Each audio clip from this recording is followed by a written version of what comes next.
Creg, how are you today? Oh, I'm doing all right. You? I'm doing well. Hopefully, it's funny. I was just looking at your Twitter account, and you just wrote about something I was already going to ask you. So good timing, I guess. I've heard differing accounts on whether college programs will be able to add a 10th coach on the field this year. I know it goes before the NCAA this spring, but when do we know for certain whether it's going to go into effect for the 2017 season, or are they going to make them wait until 2018? Well, I think that was originally the plan when the legislation was proposed back, I don't know, October or whatever it was, that they wanted to vote on it in April and then immediately put it, be able to hire assistant coaches, in time for fall. However, it seems like based on what they're saying now, I think that a lot of schools, the non-Alabamas of the world, in other words, have come out and said, hey, that's really going to affect our budget. I'm not sure we can make that move now. Why don't we wait until January? So there's a thought that that's going to happen. I don't think anything's official. It's still going to be voted on in April as far as I know, but it's a possibility it could wait until 2018, which affects a lot of schools who have hired guys as something in anticipation that they're going to add the 10th assistant. So I think it would affect Mike Loxley's title ultimately, and Michigan, I think, just hired a guy, and you have a couple of guys that have been hired as analysts with the idea that they're going to move up. And so as of right now, it kind of looks like it might be on hold. Craig, how do you think most schools are going to utilize that position? Is it going to be a full-time special teams coach, which seems kind of, I don't know if there's enough you can do during practice as a special teams coach, because, most of your special teams players or position players at other spots.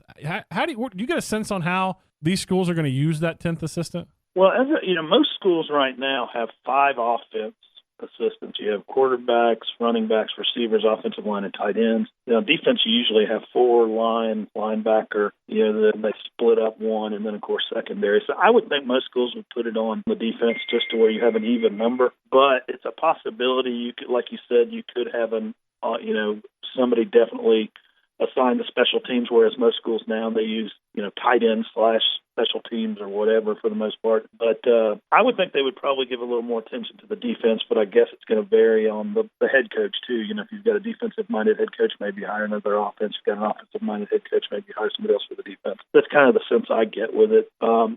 Alabama, I guess last year broke up the offensive line responsibilities, which we haven't seen that often. You might see that. You might see teams that do it, breaking up the defensive line tackles and ends, or corners and safeties, which a lot of schools do already. So I guess it's going to be up to the school. Greg, I know you follow all the SEC schools. Alabama currently still looking for an offensive coordinator. Do you get a sense where that might go, what they're looking for? What I mean by that is maybe, no one maybe wants to go out on a limb and say a name, but what kind of offensive coordinator do you think they want to bring in? That's interesting. I thought you'd tell me. No, I'm kidding. I get the sense that they want to go back to a little more of the power football. Obviously that worked late in the year when they had Bo Scarborough, and then he got hurt in the national championship game, and I kind of had to go away from that. I get the sense that's what Saban wants. Who that means it would be, I don't know. I've heard the same names that you've heard that have been reported by everybody, and some of these guys, that are NFL assistant coaches, it's kind of hard to get a read on what they like to do because the NFL style is so much different than college. But yeah, I know that there were some names that were floated out there early that didn't make a ton of sense to me because, they're guys that run the air raid, and I just don't know that Saban would commit to that. Talking to Creg Stephenson of AL.com. Craig, a lot of people, it's probably the society we live in. We're kind of a what have you done for me lately kind of society. People, I think, have minimized the good things that Jalen Hurts did in his freshman season and have really concentrated solely on the negative and have put a lot of their eggs in the basket of Tua Tagovailoa. I just don't think you can throw away 15 games of work and experience because you haven't developed enough as a passer without giving the kid a chance. Where do you think there's a realistic opportunity that Tua could come in and challenge for the starting job this year? Of course, going back to the 30 years or so I've been following college football, the backup quarterback's always the most popular guy on campus. We know that. It's always been the case. I do have a hard time seeing the SEC Offensive Player of the Year losing his job. That said, there definitely were some issues with the passing, with his passing ability late in the year. But if you look at, this is not a great comparison because stylistically they're totally different. But if you look at a guy like Matt Stafford when he was a freshman, his numbers were horrible. He threw 7 touchdowns and 13 interceptions.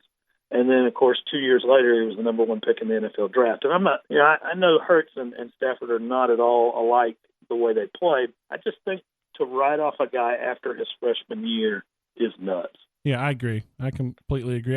Craig, I ask you this as kind of out of left field, but I know you cover all the SEC. There's a story that's been circulating the last couple of days out of a high school in Louisiana that they're not allowing Alabama on its campus to recruit its players because of the way Alabama recruited what would go on to be LSU quarterback Brandon Harris. That seems awfully short-sighted to me that that maybe they didn't like the way one kid was recruited, so they're going to kick an entire college coaching staff off of its campus. That makes no sense to me. Yeah, I'm with you on that. I mean, part of your job as a high school coach is not only to win games and develop, players and stuff like that. It's to find places for your players to play in college and to give them the best opportunities possible. And you're right. I mean, I don't know that what Alabama is accused of doing is a whole lot different than what other people do. I really don't, I can't see that other schools don't do the same thing. I think there is some bitterness there. It being Louisiana, I'm sure this guy's catching it, from the locals about, so many Louisiana guys leaving to go to Alabama and so forth. But yeah, you're right. It's a lot of bluster. It doesn't make any sense to kick a program off your campus, especially, one that is, giving players the opportunities that Alabama has. Craig, I know you're down there on the Gulf Coast. Some of your coverage is dedicated to Mississippi. Is Ole Miss any closer to wrapping up this investigation, or are they almost waiting for a new letter of investigation, letter of inquiry because of everything that happened with the Laramie Tunsil thing? It just seems like this has been ongoing. It certainly hurt them in the 2017 recruiting class, and it just looks like almost like there's no end in sight. What's the latest there at Ole Miss? Yeah, it's a good question. You're right about it hurting recruiting. I think they were number 6 in the 2016 class, and they were in the high 30s in 2017. That's just not the sort of thing they can sustain. I'm sure you talked about this on your show, that the state legislator in Mississippi that wanted to pass a law to fine the NCAA for not wrapping up NCAA investigations, which is kind of silly, but I do see the point. I mean, it really does hamstring your program. The NCAA moves at its own pace, as we know. I have not heard any sort of update, but I do know that the Laramie Tunsil stuff that came out, immediately after the NFL draft last year, certainly, put them all, not quite back to square one, but certainly put them back, set back the investigation. And I know they all want to get that thing wrapped up, even if it's bad, even if the sanctions are bad, which I don't know if they will be or not. But not knowing is the worst part.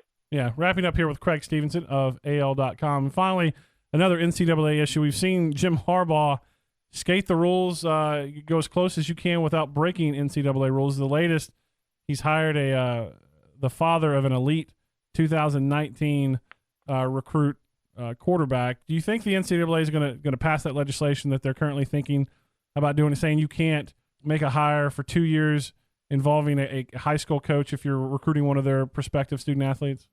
Yeah, I would think that that's something that's not exactly new. I guess everything Harbaugh does, kind of like Nick Saban, everything he does is news.